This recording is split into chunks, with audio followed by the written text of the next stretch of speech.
Define ve arkeolojiye hoş geldiniz değerli dostlar. Bu videomuzda çok değerli bir dostumun bana anlattığı birebir yaşanmış olan bir hikayeden bahsedeceğim sizlere. Papazın lanetli definesi. Yıl 1975'ti. O zamanlar Trabzon'un Maçka ilçesinde yaşıyordum. Rahmetli dedem, Dursun Ağa'dan kalan 2 katlı ahşap evimiz, vadiye bakan yamacın tam ortasındaydı. Adım Tahsin, şimdi 73 yaşındayım ve size anlatacağım hikaye beni hala uykularımdan uyandırır. Her şey bir sonbahar akşamı kapımızı çalan yaşlı bir Ermeni kadınla başladı. Karım Safiye, mutfakta yemek hazırlarken dışarıdan gelen kapı sesiyle irkildik. Akşam ezanına az kalmıştı, güneş çoktan Zigana dağlarının ardına çekilmişti. Kapıyı açtığımda karşımda, siyahlar içinde, beli hafif bükük, yüzünde derin kırışıklıklar olan bir kadın duruyordu. Kendini Madame Anuş olarak tanıttı, aksanlı Türkçesiyle konuşuyordu. "Sizinle çok önemli bir şey konuşmalıyım," dedi titrek sesiyle. İçeri davet ettim. Safiye hemen bir çay koydu. Madame Anuş, sedire oturur oturmaz çantasından sararmış bir zarf çıkardı. İçinden eski bir harita ve el yazısıyla yazılmış birkaç sayfa kağıt çıktı.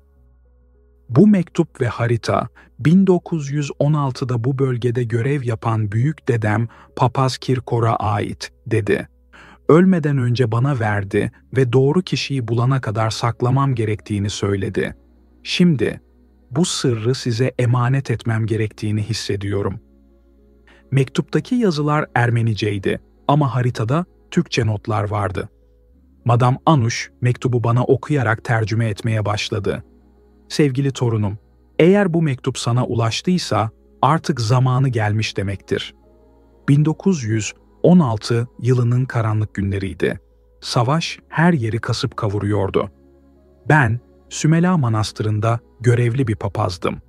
Manastırın en eski ve gizli odalarından birinde Bizans döneminden kalma kutsal emanetler ve büyük bir hazine vardı. Rus ordusu yaklaşırken bu değerli emanetleri güvenli bir yere saklamak zorunda kaldık. Ancak bu hazine sadece altın ve mücevherden ibaret değildi. İçinde antik çağlardan kalma kutsal kitaplar, tılsımlı objeler ve çok tehlikeli sırlar vardı. Madame Anuş'un sesi titremeye başladı. "Hazineyi gömdüğümüz yere güçlü bir lanet yerleştirdik. Kim ki doğru niyetle ve doğru zamanda gelmezse lanete uğrayacaktı." O anda dışarıda şiddetli bir rüzgar çıktı, pencereler zangırdamaya başladı. Safiye korkuyla üzerime sokuldu. Madame Anuş devam etti. "Haritada işaretli yerde eski bir Rum kilisesinin kalıntıları var. Kilisenin altında yer altına doğru uzanan dehlizler bulunuyor. Hazine orada 7 mühürle korunuyor. Her mühür bir sınavı temsil ediyor. Ama dikkat edin, bu sınavlar sadece fiziksel değil, ruhani sınavlar." Tam bu sırada elektrikler kesildi. Odayı sadece gaz lambasının titrek ışığı aydınlatıyordu. Madame Anuş'un yüzündeki gölgeler dans ediyordu. "Size bu sırrı vermem tesadüf değil," dedi. "Rüyamda büyük dedem bana göründü ve sizi tarif etti.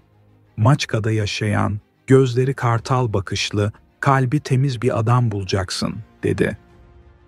"Ona git, çünkü hazineyi bulma vakti geldi. Ben de sizi aramaya başladım ve sonunda buldum." Madame Anuş, titreyen elleriyle haritayı ve mektubu bana uzattı. "Artık bu sizin sorumluluğunuz. Ama unutmayın, hazineyi aramaya başladığınızda karanlık güçler de harekete geçecek. Papaz Kirkor'un laneti hala çok güçlü." Bu sözleri söyledikten sonra ayağa kalktı. Onu durdurmaya çalıştım ama kararlıydı. "Artık gitmeliyim," dedi. "Size son bir uyarım var. Dolunay gecesinde başlayın araştırmaya. Ve yanınıza mutlaka kutsal su alın. İhtiyacınız olacak." Madame Anuş'u kapıya kadar geçirdim. Karanlığın içinde kaybolurken soğuk bir rüzgar adeta yüzümü yaladı sanki. Eve döndüğümde Safiye endişeyle bana bakıyordu. "Tahsin," dedi, "bu işe bulaşmayalım." İçime bir korku düştü.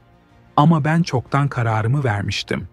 Haritayı masaya yaydım ve detaylıca incelemeye başladım. Haritada Sümela Manastırı'ndan başlayıp dağın derinliklerine doğru uzanan bir rota çizilmişti. Çizgiler ve sembollerle dolu olan haritada özellikle dikkatimi çeken bir işaret vardı. 3 hilal şeklinde birleştirilmiş bir haç. Bu işaretin yanında Türkçe bir not vardı. Güneş tam tepedeyken gölge düşmeyen noktayı bul diye yazıyordu. O gece sabaha kadar uyuyamadım. Sürekli rüyamda karanlık dehlizlerde koştuğumu, arkamdan gelen ayak seslerini duyduğumu gördüm. Ertesi sabah erkenden eski dostum Cemil'i ziyaret ettim. O, bu bölgenin en eski definecilerindendi ve bu işlerin dilinden en iyi o anlardı. Haritayı gösterdiğimde gözleri parladı. "Bu sıradan bir define haritası değil Tahsin," dedi. "Bu işaretler çok eski bir geleneğe ait. Bizans döneminden kalma kutsal hazinelerin yerini gösteriyor. Ama dikkatli olmalısın, bu tür hazineler genellikle güçlü tılsımlarla korunur." Cemil'in anlattıklarını dikkatle dinledim. Bana tılsımların nasıl çözüleceğini, hangi duaları okumam gerektiğini anlattı. "En önemlisi," dedi ki, "yanında mutlaka okunmuş tuz ve kutsal su bulundur. Bir de şu muskayı," cebinden çıkardığı küçük bir deri parçasını bana uzattı. "Bunu boynunda taşı, seni korur. Artık hazırlıklara başlamanın vakti gelmişti." Bir hafta boyunca gerekli malzemeleri topladım. İpler, fenerler, kazma kürek, pusula ve en önemlisi Cemil'in verdiği koruyucu muskalar. Safiye hala endişeliydi ama beni desteklemeye karar vermişti. "Sadece dikkatli ol," dedi. "Bu definenin peşine düşen son kişiler..." Sözünü tamamlamadı ama ne demek istediğini anlamıştım. Bölgede define arayanların başına gelen felaketleri herkes bilirdi. Bazıları delirmiş, bazıları esrarengiz hastalıklara yakalanmış, bazıları ise hiç bulunamamıştı. Ama içimde bir ses bu sefer farklı olacağını söylüyordu. Çünkü ben seçilmiştim ve hazineyi bulma vakti gelmişti. Dolunayın geleceği geceyi beklerken rüyalarım giderek daha rahatsız edici olmaya başladı. Her gece aynı sahneyi görüyordum. Siyah cübbeli bir papaz, elinde altın bir haç, karanlık bir mağaranın derinliklerinde ilerliyordu. Arkasından gitmek istiyordum ama ayaklarım yerden kesilmiyordu. Papaz dönüp bana bakıyor ve anlamadığım bir dilde bir şeyler mırıldanıyordu. Sonra birden kan ter içinde uyanıyordum. Nihayet beklediğimiz gece geldi. Yanıma Cemil'i ve onun güvendiği 2 adamı, Rıza ve Hamdi'yi de aldım. Rıza eski bir madenci, Hamdi ise bölgenin en iyi iz sürücüsüydü. Gece yarısından 2 saat önce yola çıktık. Haritada gösterilen noktaya ulaşmak için önce Sümela Manastırı'nın arkasındaki patikadan tırmanmamız gerekiyordu. Hava serindi ve dolunay, vadinin üzerine gümüşü bir örtü gibi serilmişti. Cemil önden gidiyor, ara sıra durup pusulaya bakıyordu. Yaklaşık 1 saatlik yürüyüşten sonra haritada işaretli olan eski Rum kilisesinin kalıntılarına ulaştık. Kilise, zamanla neredeyse tamamen doğanın içinde kaybolmuştu. Duvarlarını sarmaşıklar sarmış, çatısı çökmüştü. Tam içeri girecekken Cemil bizi durdurdu. "Önce koruma dualarını okumalıyız," dedi. Cebinden çıkardığı tütsüyü yaktı ve hepimizin üzerine kutsal su serpti. Sonra kilisenin girişinde durdu ve eski bir dua okumaya başladı. O anda tuhaf bir şey oldu. Rüzgar aniden kesildi ve çevredeki bütün böcek sesleri sustu. Sanki doğa bile nefesini tutmuş, bizi izliyordu. Kilisenin içi tam bir harabe halindeydi. Ay ışığı çökmüş çatıdan içeri süzülüyor, duvarlardaki yarı silinmiş freskleri aydınlatıyordu.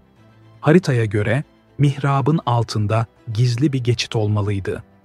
Rıza ve Hamdi hemen işe koyuldu. Büyük taş blokları dikkatle kenara çektiler. Yaklaşık yarım saat sonra zeminde karanlık bir açıklık belirdi.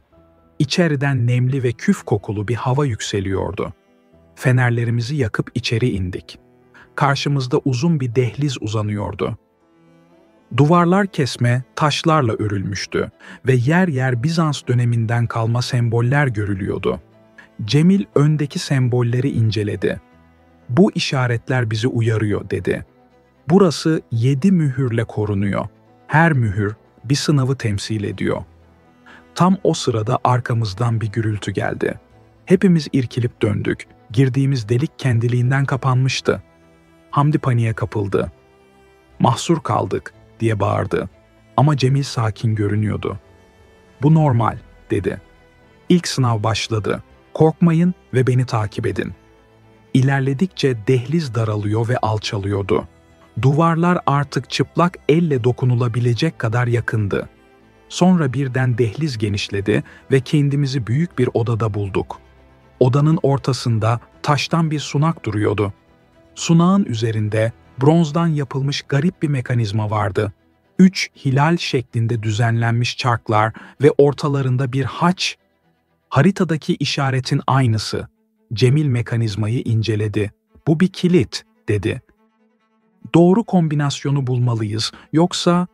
Sözünü bitiremeden odanın duvarlarından boğuk bir ses yükseldi. Sanki binlerce insan fısıldıyordu. Rıza'nın elindeki fener titremeye başladı. "Acele etmeliyiz," dedim. Haritadaki notları tekrar inceledim. "Güneş tam tepedeyken gölge düşmeyen noktayı bul." Birden aklıma geldi. "Cemil," dedim heyecanla, "hilalleri öyle bir pozisyona getirmeliyiz ki ortadaki haçın gölgesi tamamen kaybolsun." Cemil anlayışla başını salladı. Bronz çarkları dikkatle çevirmeye başladık. Her hareket mekanizmadan metalik sesler çıkarıyordu. Fısıltılar giderek yükseldi. Kulaklarımızı sağır edecek kadar. Tam umudumuzu kaybetmek üzereyken çarklar son pozisyonuna oturdu ve haçın gölgesi kayboldu. Aniden derin bir gürültü duyuldu ve sunağın yanındaki duvar kayarak açıldı. Yeni bir geçit ortaya çıkmıştı. Ama içeriden gelen hava o kadar soğuktu ki fenerlerimizin alevleri bile titriyordu. Hamdi tereddüt etti. "Belki de geri dönmeliyiz," dedi. "Bu normal bir define avı değil." Haklıydı, normal değildi. Ama artık çok geç olduğunu hepimiz biliyorduk. İlerlemekten başka çaremiz yoktu. Yeni geçide girdiğimizde ayak seslerimiz boş koridorda yankılanıyordu. Duvarlar artık daha düzgün kesilmişti ve üzerleri tuhaf sembollerle doluydu. Cemil bu sembolleri görünce durdu. "Bu yazılar Aramice," dedi. "Çok eski bir lanet duası. Buraya girenler, eğer kalpleri saf değilse, ebedi karanlığa mahkum olacaklar." Tam o anda fenerlerimiz söndü. Zifiri karanlıkta kalmıştık.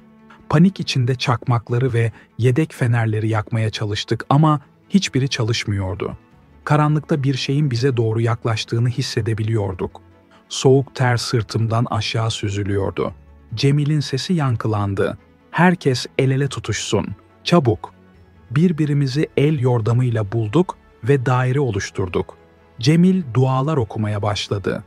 Yavaş yavaş çok uzaktan bir ışık belirdi. Önce mavi, sonra altın rengine dönen bir ışık. Işık yaklaştıkça bunun bir insan silüeti olduğunu gördük. Siyah cübbeli bir papaz. "Rüyamda gördüğüm papaz." Kalbim duracak gibi oldu.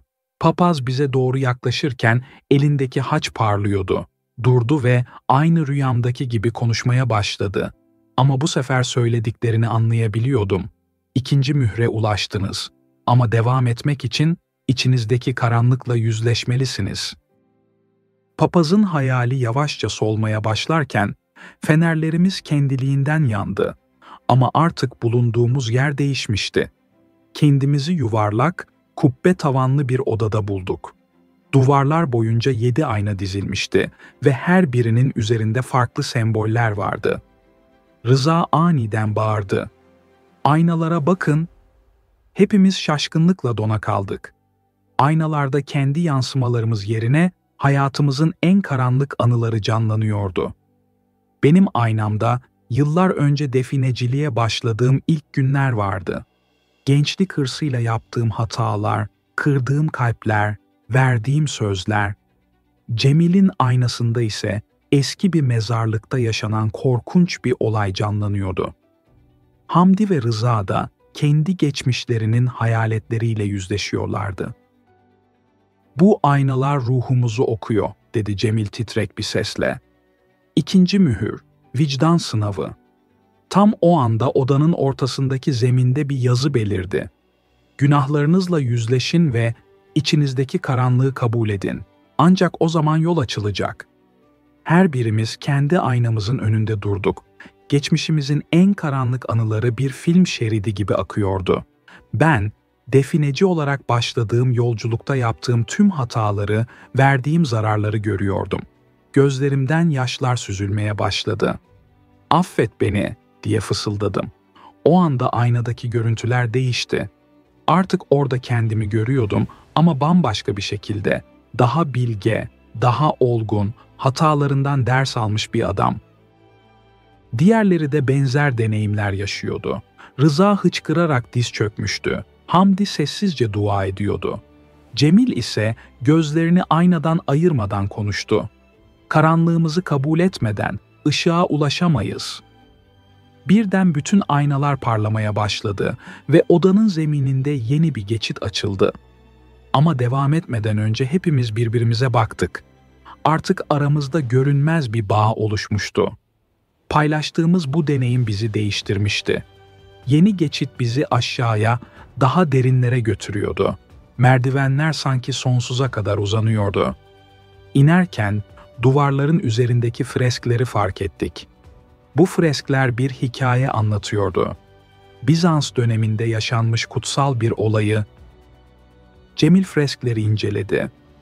Bu resimler manastırın en değerli hazinesinin nasıl saklandığını anlatıyor. Ama bu sadece altın ve mücevher değil, çok daha önemli bir şey. Merdivenler sonunda geniş bir salona açıldı. Burası, yer altında inşa edilmiş devasa bir şapeli andırıyordu. Tavandan sarkan dev kandiller yeşilimsi bir ışıkla yanıyordu. Ama asıl dikkat çekici olan salonun ortasındaki dev mermer lahitti. Lahitin üzerinde altın harflerle yazılmış bir yazıt vardı. Cemil yazıtı okumaya başladı. "Burada yatan kutsal sırrın bekçisidir. Onu uyandırmak laneti serbest bırakır." Evet sevgili dostlar, sizlerin de bu şekilde olayları yaşayan veya yaşayanlardan duyanlarınız varsa bizlerle yorumlardan mutlaka paylaşınız. Bir sonraki videomuzda görüşünceye dek hoşça kalın.